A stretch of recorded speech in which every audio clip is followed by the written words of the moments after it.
Здравейте, пред вас е HP ProBook 4720S, един лаптоп с доста чист стилен дизайн, изработен от пластмаса и алуминий. Това води до комбинация от един доста симпатичен външен вид и значителна здравина, за разлика от неговия предшественик, който е изцяло пластмасов. Става въпрос за 4710S. Дисплеят 17,3 инчов, широко екранен, с разделителна способност 1600 по 900. Клавиатурата е пълноразмерна с отделен блок с цифри.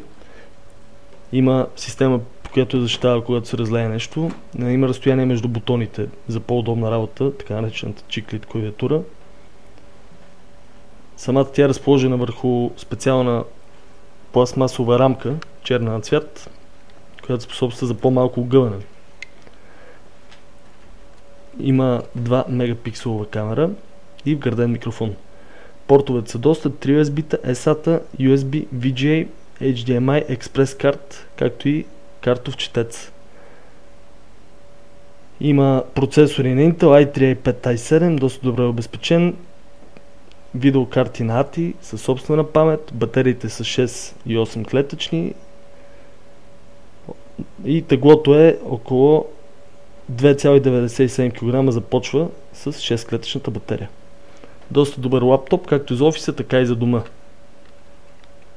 Това от нас.